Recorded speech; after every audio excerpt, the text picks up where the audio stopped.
fire away with questions. All right.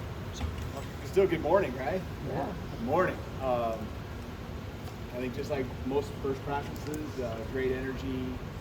Guys were excited to get out there. I can't remember really many times where you had to coach up the excitement and passion. That was all there.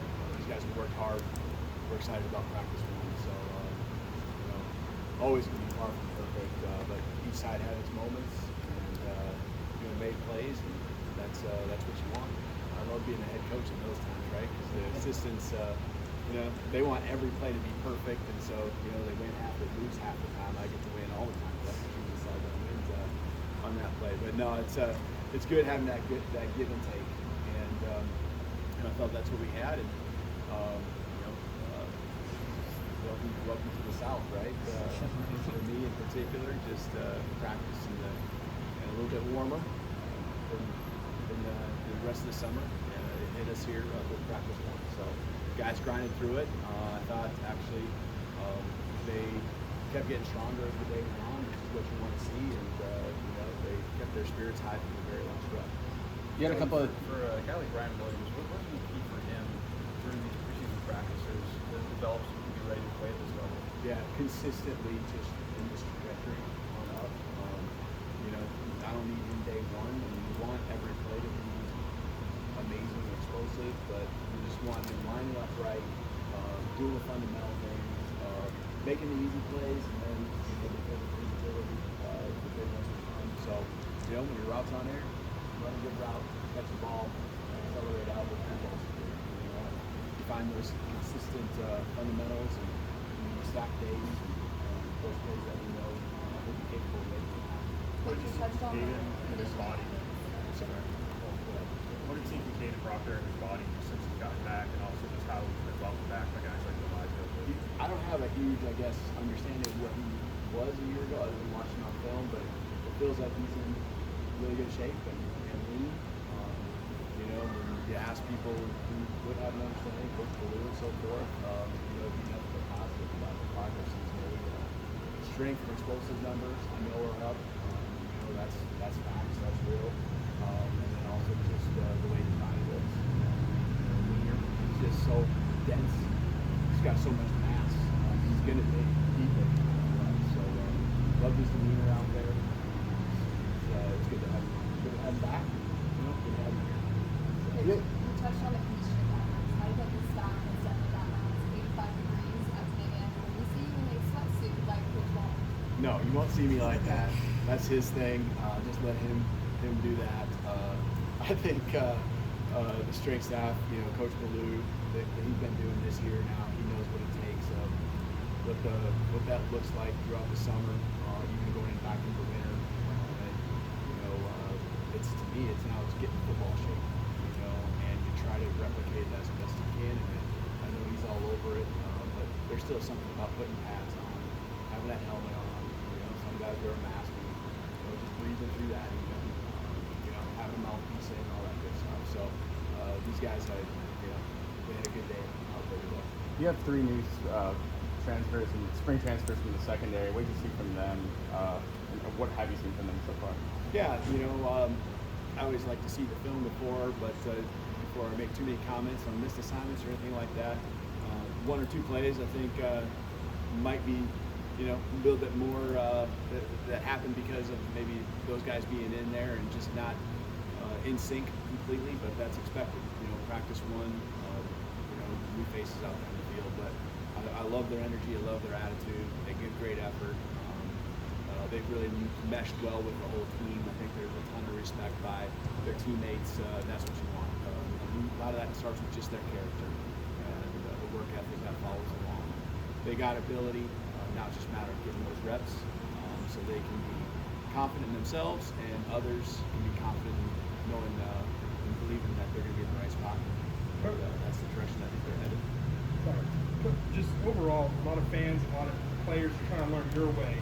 First day of practice, do you not make a knee-jerk reaction on what you saw? Would you please, if you could summarize it of what you saw, do you not, if there was a bad day, go drastic and say it to the media? No, I mean, you got to be real, and that's what I tell our guys, and I'm going to tell our team on a Sunday, after a game, what it was. It's Tell the Truth Sunday, and we got to be real. And then, when it comes to games, everyone can see it. If you got to be better, or if it was a great day, I think it's usually pretty obvious. And when it comes to practice, we can't just gloss over things ever. We gotta understand where we're at, and we have relationships with each other, so we can be real and hold each other accountable. Today, I thought it was a great practice. Anytime, and every day, there's things to learn from. You learn from the good, you learn from the bad, you learn from others' mistakes, and your own. So a lot of that happened today, the good, the bad, mistakes, and we get to go watch film, we get to talk about it here, team meeting, and we got a really positive day. I really feel like we've made the most of every practice since I've been here going back to this year. Some are obviously going to be better. Coach, you're talking about both sides got wins today, but even if with it being the first practice, would you say that either the offense or the defense is ahead of the other at this point? And also, what happened to your leg? Yeah, that's our custodians do a really good job mopping the floors, and I didn't realize it. So, yeah, but that's not on them. That's on me. As far as who won or who's ahead, I guess I don't really feel like there's one side of the ball. I think there's position groups within that are continuing to rise up, and I think it's pretty balanced across the board with the whole team. Coach, how beneficial was it to have a full spring with Jalen Monroe as you now kind of have a baseline of communication and understanding as you get into the fall? How good's it what? Just that the communication that you already have established. Yeah. I just try to, most racks, when I talk about rack, it's whatever, 4 or 5 play sequence or a drive.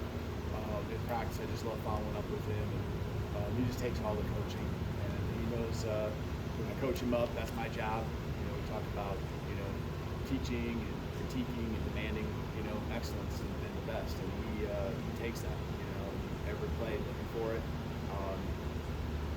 and working to be better.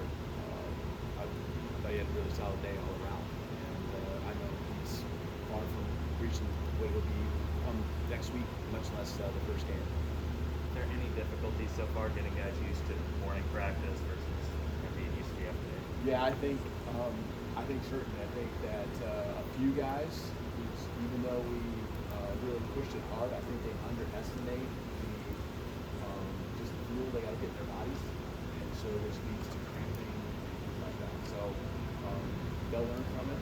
That's part of this process. That's part of talking about them grinding every day, refining everything. So there's note taking in the meetings to their craft and the technique they have to.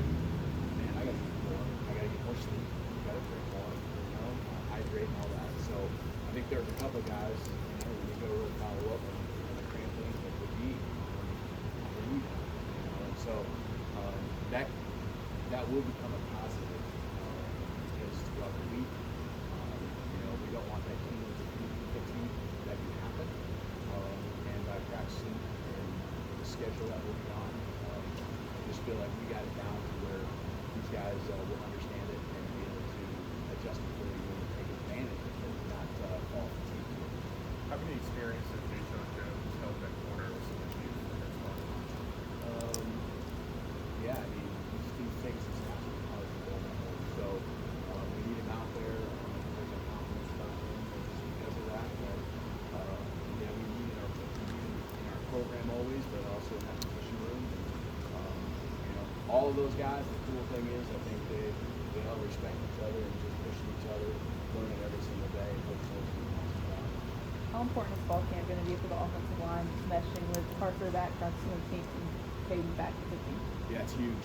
It's huge. I mean, that's where it all starts. I think your team is always going to be maximized, based on what your offensive line can do. It sets the tempo, and of course, the defensive line and linebackers really do a good job of fitting their gaps and run.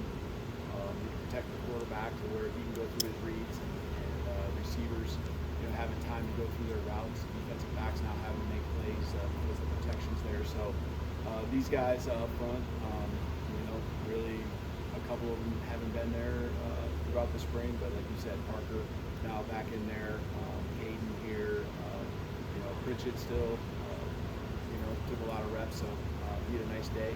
Thought Wilton did a nice job. So a lot of mixing and matching, especially at the tackle position, I guess. The interior three was pretty consistent. But their reps are going to be really critical for our success. They're gelling. On the other side, I've always thought Jaheim kind of moving. We didn't see him this spring. Is he back to full? What did you see from him? Yeah, he was almost ready right at the end of spring though, and so he's had a good summer and excited about what he'll bring to the table for us. So he was right on the verge. If we'd had one more week of spring ball, we would have probably made sure he was out there at that time. Hey, Coach, from a speaker standpoint, will you bring in speakers throughout camp to talk to your team? If so, do you know some of those names?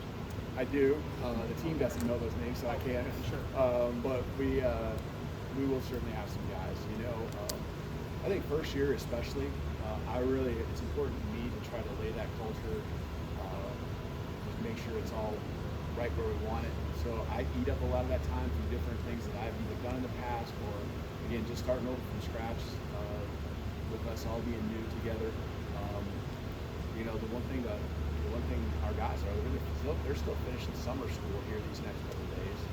And so they have a big block that I even just blocked off here this afternoon. We did the same thing yesterday, and then Friday, there's some finals that are going to take. It's not the whole team, but it's a pretty good chunk. And graduation here at the end of the week as well for you guys. So excited about that. But they're finishing summer school. There will be a couple weeks where they don't have anything but football, but then they do start, fall semester, 21st. So we'll bring some speakers in. I think it's great to hear from, people who have been through it, experienced great things. That's fun. It's been a tradition here, I know, something the guys really enjoy. And we'll keep growing that. But this year, just also wanted to dial it down a little bit and make sure the right messaging is continually coming from me and our staff. When you're out of practice, do you make a concerted effort to visit with every group? I'm interested. Coach Saban used to stick with the D-backs. I'm interested what your kind of philosophy is when you're out of practice. Yeah, I guess if I'm going to expect that if I have a relationship with all of them, I need to really be able to get around, and they need to see me, and that I care about their progress and can coach them up and sit in the meeting rooms with them, knowing exactly the details that they're being taught, so I can emphasize it to them as well. When they come up and see me in my office, it's not just general conversations, and it's we pop on the film and really talk through because I know what's being taught. I know the reps, and we have that relationship, and it's to me part of what I feel is a strength of myself and the staff. Is us all working together, us all the players just feeling like, man, coach isn't just caring about this position or that position or that side of the ball. I know this is kind of a Nick Saban question, but he had the straw hat, kind of picking up on that. I asked at media days Malachi. He said you were behind him. He had no idea. Do you have a thing that you do to stand out at practice, or are you just kind of one of the coaches? I don't. This is what you get right here. So, with the broken shin.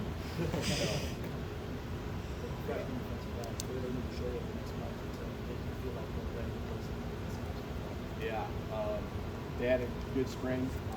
This is again, they got some of the install again, and got some of the technical work in the summer, and now here they get it another time around. And so, that growth, we always say growth from year 1 to year 2. To me, it's from the spring to the fall. It's the second really full install of the time that they've heard the lingo, the language, how they're being taught, the reps. And so what we need to see from them is just taking that next big step. And then much like the question of Ryan, also being a younger guy on offense, you just want to see that consistency. Consistency builds trust. And that trust is just going to be something that whether old or young, we all got to gel and we're on the football field. There's got to be that trust within, so having that confidence throughout their big plays. Anything else? All right. I appreciate it. Well done.